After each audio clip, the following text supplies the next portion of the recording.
Bismillahirrahmanirrahim. Assalamualaikum warahmatullahi wabarakatuh. Perkenalkan, saya Fahmi Azhari, NPM 10070215106, Prodi Teknik Industri Universitas Islam Bandung.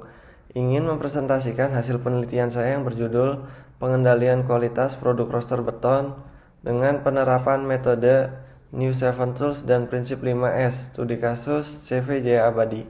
Latar belakang penelitian ini adalah semakin maraknya produsen pembuat roster beton yang ada di Kabupaten Cirebon, sehingga menuntut para produsen untuk meningkatkan kualitasnya agar dapat bersaing di pasaran. Pengendalian kualitas sendiri ini sangat penting di sektor industri karena dapat meningkatkan kualitas produknya dan diterima oleh konsumen. Tujuan penelitian ini adalah untuk mengetahui penyebab terjadinya kerusakan, kemudian mengetahui strategi yang tepat untuk dilakukan perbaikan, serta memberikan usulan yang tepat untuk CVJ Abadi. Batasan masalah pada penelitian ini adalah yang pertama, produk yang digunakan sebagai objek penelitian hanya produk roster beton. Kemudian, kerusakan yang diambil sebagai data adalah kerusakan permanen atau tidak bisa di-rework. Dan nomor 3 adalah data yang diambil dari tahun 2014 sampai tahun 2020. Kemudian metode yang digunakan adalah metode New Seven Tools dan 5S. Metodologi penelitian dilakukan dengan cara observasi dan wawancara langsung, kemudian menggunakan analisis New Seven Tools dan 5S. Seven Tools karena dapat menyerap seluruh ide dari seluruh stakeholder yang ada di perusahaan, sehingga dapat memberikan usulan yang sangat tepat untuk CVJ Abadi sendiri. Kemudian yang kedua adalah prinsip 5S. Prinsip 5S ini digunakan untuk merubah budaya kerja yang kurang baik menjadi baik. Berikut ini merupakan tabel data produk roster beton di mana dapat dilihat per tahunnya adalah 23.580 item dengan persentase kerusakannya adalah 2%. Kerusakan di sini adalah kerusakan patah dan tidak dapat di-rework. Berbeda dengan list beton, di sini tingkat kerusakannya adalah 0,5% dari 55.000 sekian. Berikut ini merupakan diagram afinitas yang termasuk dalam New Seven Tools. Setelah dianalisis menggunakan diagram afinitas, didapat 4 penyebab permasalahan. Yang pertama adalah dari alat cetak, yang kedua adalah sumber daya manusia, yang ketiga ada material, yang terakhir adalah metode yang digunakan. Kemudian dilanjut dengan menggunakan diagram interrelationship. Interrelationship ini digunakan untuk mengetahui akar penyebab terjadinya permasalahan.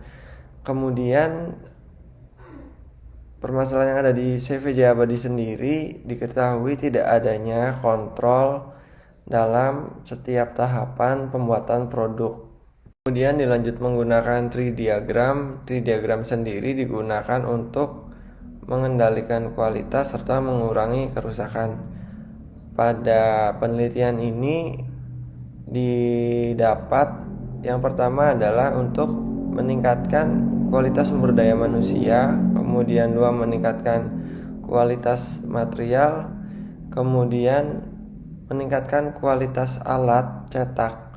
Dan yang terakhir adalah menggunakan metode yang tepat. Dilanjut menggunakan matriks diagram. Matriks diagram ini digunakan untuk mengetahui siapa yang bertanggung jawab atas terjadinya permasalahan. Maka didapat bagian produksilah yang bertanggung jawab atas permasalahan yang ada di CVJ Abadi.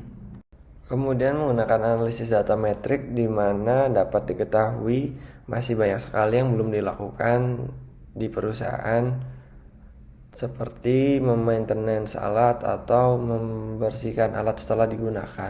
Kemudian dari analisis row diagram didapat ada langkah yang terlewat dalam setiap produksinya, yaitu contohnya mencuci alat cetak setelah digunakan. Dari hasil analisis menggunakan diagram PDPC didapati ada hal yang dapat dilakukan dan tidak dapat dilakukan. Di sini ada satu yang tidak dapat dilakukan, yaitu menambah ruang area. Kemudian menerapkan prinsip 5S dan membuat audit checklist.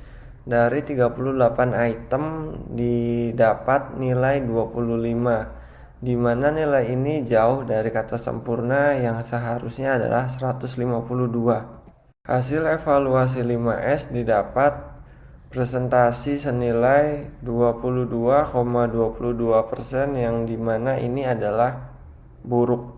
Usulan perbaikan yang dapat dilakukan dari berbagai macam usulan perbaikan diantaranya adalah memperbaiki metode kerja, kemudian membuat standar operasional prosedur.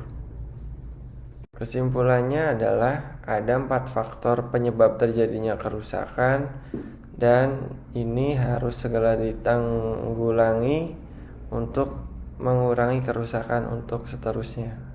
Demikian saya sampaikan hasil penelitian saya ucapkan terima kasih.